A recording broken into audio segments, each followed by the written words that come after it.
Hey everyone, and thank you for joining the AstrumDrive podcast. So today we're going to do a short stand-up about the work we're currently doing.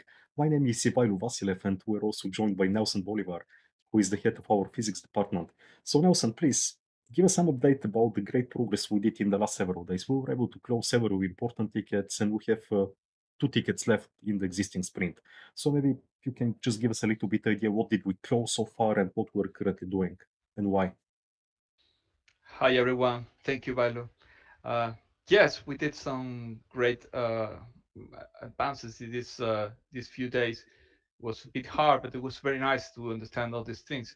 One of the most important things that we did, I think, it was just reproducing some calculations that we already know how what was the result, which is this what we call the Cometa calculations. This is some calculation that he shows in a lecture in the 90s. It's so very old calculations.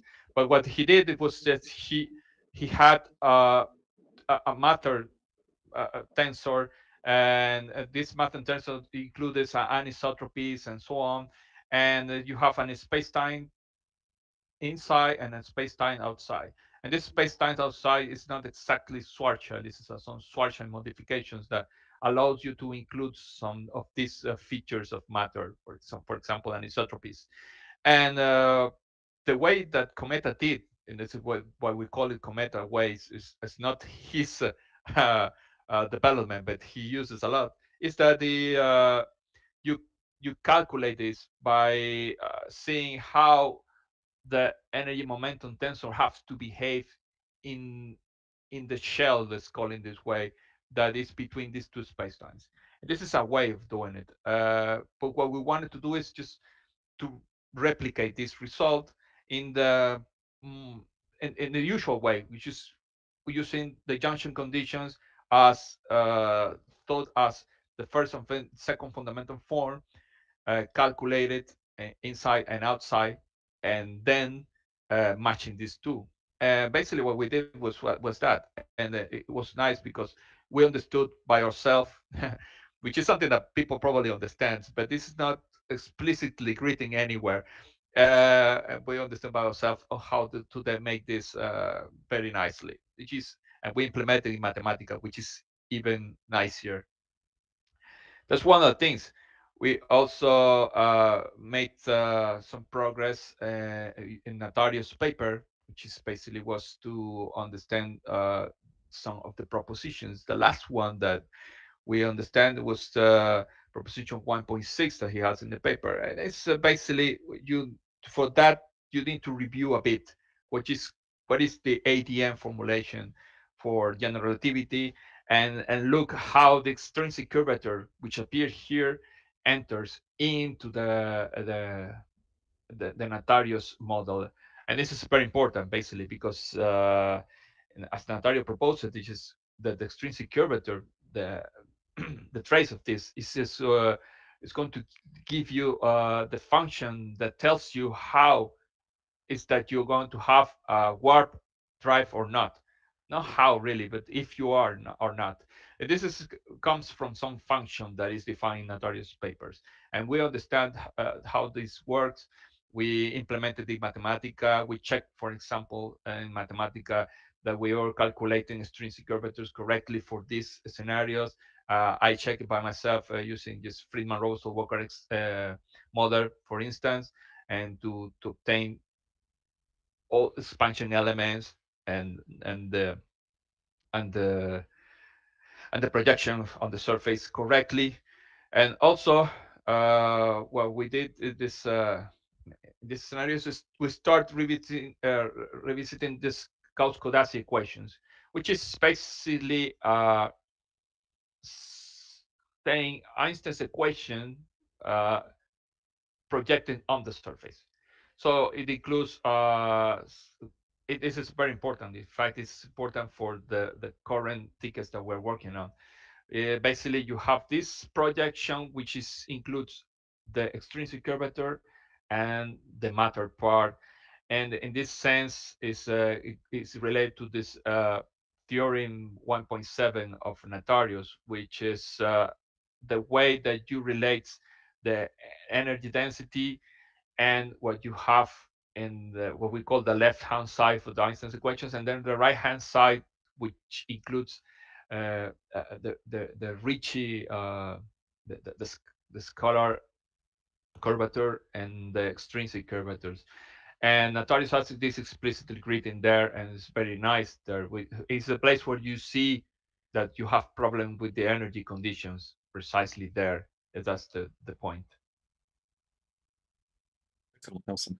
And do you mind just to give us a little bit update about the two tickets we currently have in progress? Because according to the sprint planning we did, we were able to finish pretty much everything with the exception of those two tickets, which are currently in progress. So please give us a little bit details about your ticket and the ticket which Gabriel is doing right now. Yes, sure. The ticket is related to the theorem 1.7, which is basically related to this Codazzi equations. This is basically what is there. Uh, what Notarius proposes here is that what you define some flat word drives and non-flat word drives. Of course, the flat word drives are quite the trivial ones. These are not very interesting. The non-flat word drives, which means that you have this extrinsic curvature trace different from zero and some event, it tells you that the field equations basically will tell you that you have a relation between the energy or the energy momentum tensor and projected on the surface and the extrinsic curvature and some uh, functions of the extrinsic curvature, let's call it this way. And basically, these two things are this is a general relation that you have there. And what we're trying to understand, or what we're understanding is that, well, first, this energy momentum that Notarius uses here is dust, basically. So this is the most simple one. And then, of course, with the most simple one, you obtain there is a violation of the strong energy condition. This is basically a condition that you have on the projection of the energy momentum tensor on the surface, and it gives you that is negative. So we want to include more complicated energy momentum tensor and see how this develops. Basically, we know we in the next step is not obtaining something that is not violating the strong energy conditions, but we want to see how alternative waves or new terms in the energy momentum tensor, how they affect. And this is where we start giving us clues how to go on with the research and complicating things even more and more and more. So basically, that's what we're doing now. And also, this includes